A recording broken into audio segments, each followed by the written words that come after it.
Free audio post-production by alphonic.com.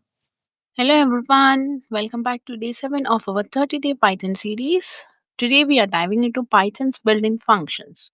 So these are ready to use functions that come with Python, making your life easier as a programmer. You don't need to define them yourself. Let's take a quick look at some of the most commonly used built-in functions in Python with examples to show you how they work. First let us understand what is built-in functions. Okay, Python comes with a rich set of built-in functions that helps us perform various tasks without needing extra code. Okay, so these functions are already available, so we can use them anytime. Yes, so here we have a input and output functions. In today's video, we will understand all input and output functions. So here we have a four different input and output functions. That is your print function. Print function are used to display output on the screen. Okay. Input function takes user input as a string. Format function, it formats string with placeholders. Okay. Open function, it opens a file for reading or writing. All right. So now let's understand all the four input and output functions in our Jupyter notebook. Let's dive in. Let's understand input and output functions. Input and output functions. Okay. So now first there was a first print function, right? So the print function, it displays output on the screen. So how? Let me just type this function name as print. So here it should, you have to give it in the small letter. Okay. Print hello world. Enter. Okay, now you can run it. So this function, the print function is used to display the output on the screen. This is the work of our print function. Okay, so now let us click on the run here. So here we got the output as hello world. Okay, so now let's understand the input function here. Hashtag input function. Okay, so now I'm declaring a variable as name input. So this is your input function, and I'm see, this input function is used to take input from the user. Okay, so this input function will take input from the user, but as a string. Or you can say enter your name. Okay, here you have to close the bracket. All right, now I'm gonna print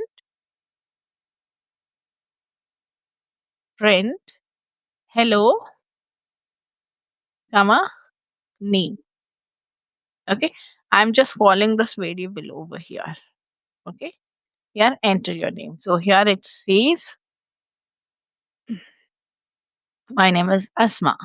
Enter. So it says hello Asma. So this is the use of the input functions. So now let us understand another function here, that is your format function. Okay, so hashtag format function, enter. Okay, so the format functions are used for the format string with placeholders. Okay, it formats strings with placeholders. Okay, so now let me just show it to you here. Here I have a name. I'm declaring a variable as name Alice. Okay, see, this is a string. Whatever we give it in a double quotes, inside the double quotes, that is a string here. Okay. Now I'm declaring another variable called age. Okay. See, now print.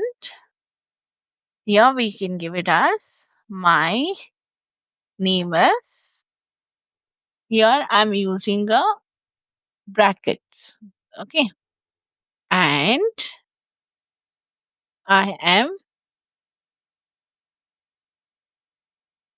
years old. Okay.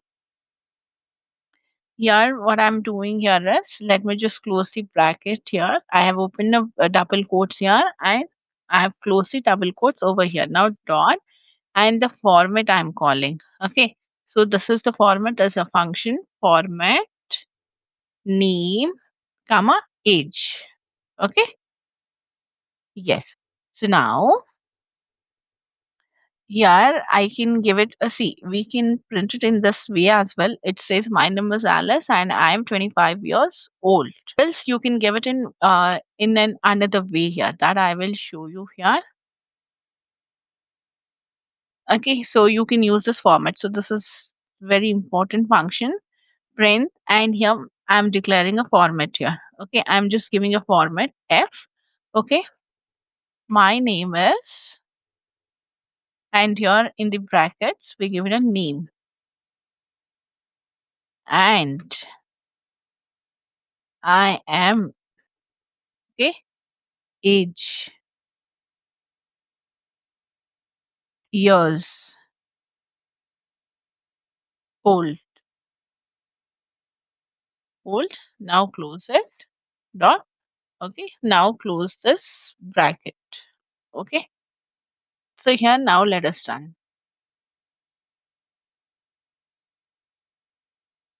Yeah. So see here, either you can give it in this way or this way. Both the ways are same here. Okay. So here my name is in the bracket. You can give it a name, and I am age years old. Dot format name comma age you can give it. Okay. Function. Okay. Hashtag open function. So this open function, it helps to open a file. Okay. Example, writing and reading a file. We can give it. This is a variable name. F is equal to open. Or I can give an example here. Example, the file name dot text. Text. Okay.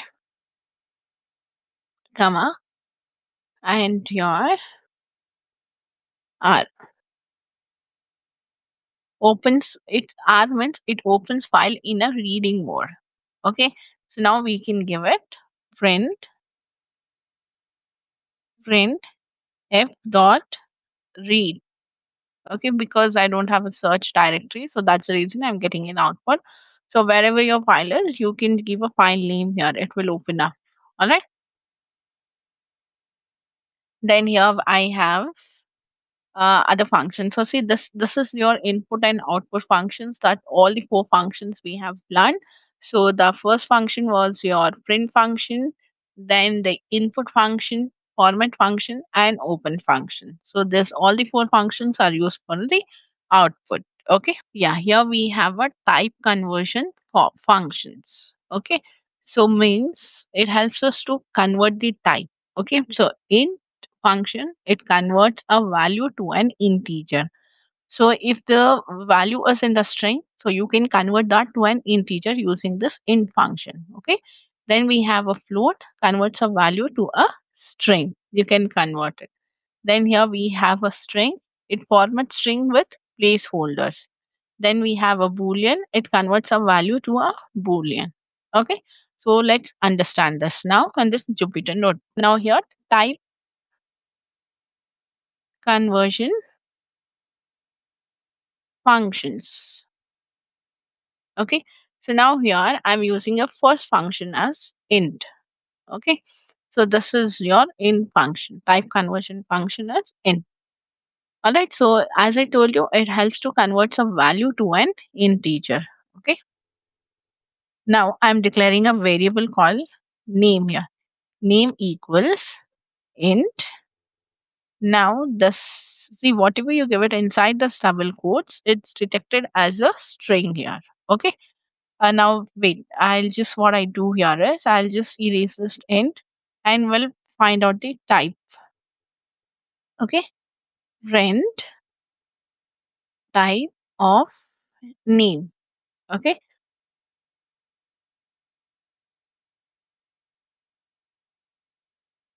Yeah. So see, here it is a string. The type of the name is string. Now I'm converting the string to an integer.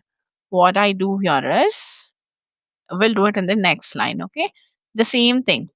Name equals, but I'm just typing the integer here.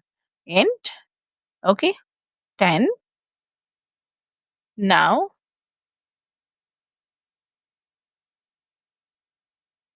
yes, now we can print type, type of name. Okay. Now let's understand. Let's see what is the class here. Okay. See, it's an integer. Now it's been converted to a integer. Okay. At initial stage, it was in a string. All right. So when we gave this input, okay, the function here in function, then it's converted to a integer. Okay. Now let's understand the string here. So in string function, it converts a value to a string. Okay. Now I'm declaring a variable as number string equals str of 100. So see, this is your integer. Okay. Let's find out the type here. Okay. Print type of num underscore str. Okay. Now here, yes, one is fine actually. Okay, so here the type is a string you have given. So I don't give this now. Okay, I don't give a function name string. So here you can see it's an int. When you give a function name as string, then the class will be your string here. Okay, so now we have seen the int and the string. Now next move on to our boolean. Okay. So this boolean helps us to convert some value to a boolean. See, in the boolean we have only a two values, that is true or false. Okay. So print bool one. Okay.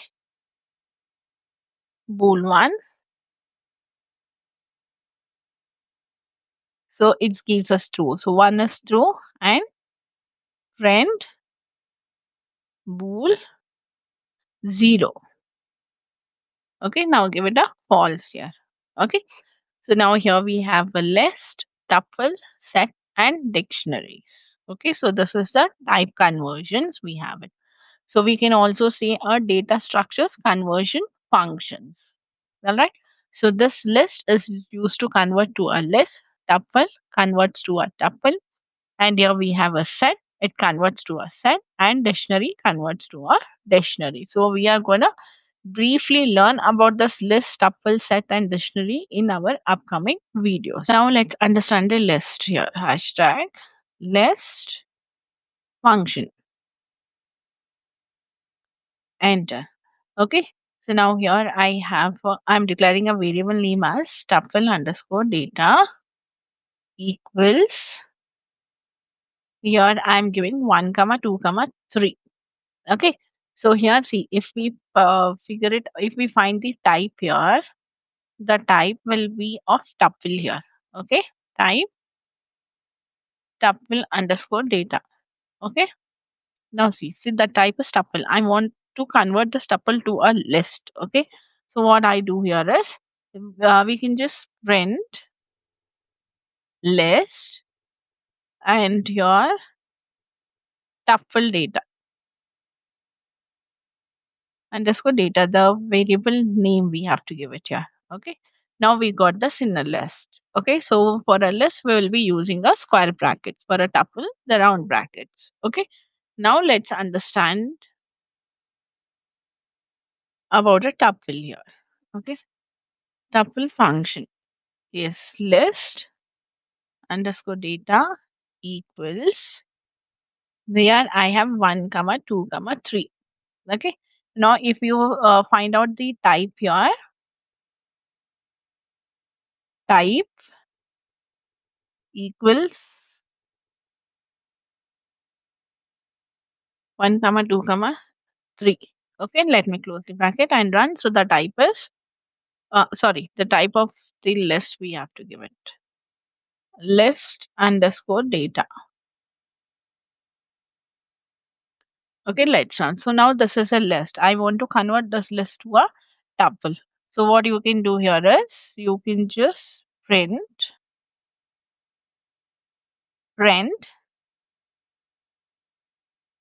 tuple and the variable name list underscore data. Okay,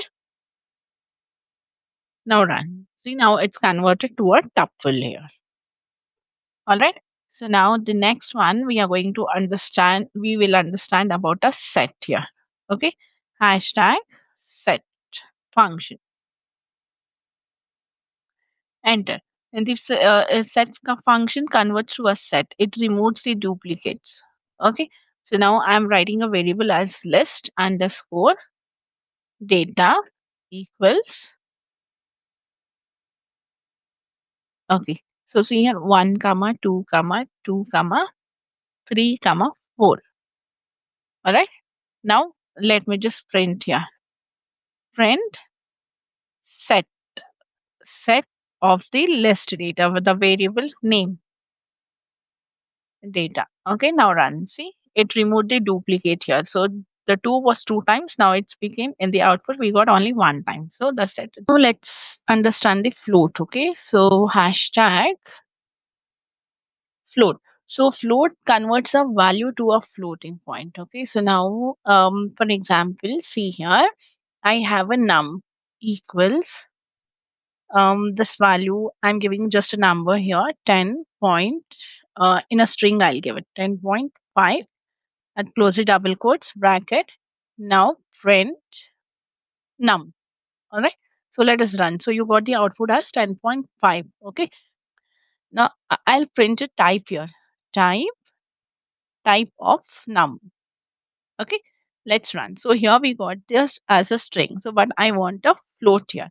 We'll do it in the next line here. All right, I'll type the same thing num equals, or else you can just type it print float of num. Let's understand. Here we got it 10.5. Okay, so now in this way also you can just convert it, or you have one more way like num equals float 10.5. All right, 10.5, close the bracket. Now let's print a type here. Print type of num. Let's run. So here you got the type as a float. Here it was a string, and here you got the type as a float here. All right, stand the dictionary here. So hashtag dict. This dict function helps to convert to a dictionary. Now here I will give it a pairs. Pairs equals bracket, round bracket. Here double quotes. I'll give it a name, comma Alice. All right. I'll close the bracket, comma. Now I'll give a age. Double quotes age, comma 25. Okay. Now close the square bracket. So here, so let's print. Print dict of page. Now let's run. So here we got it in a dictionary. So in the dictionary we have it a key value page. Yes, so now let's understand the more functions. That is your frozen set. It converts to an immutable set. Okay, so bytes, it converts to bytes. It helps to converts to bytes, and byte array, it helps to converts to a byte array.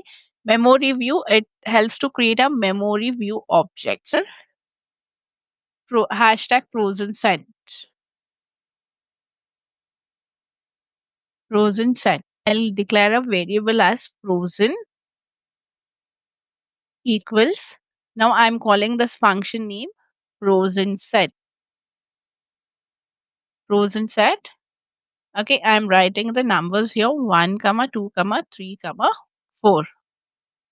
All right, so close this and close the bracket here. Now let's print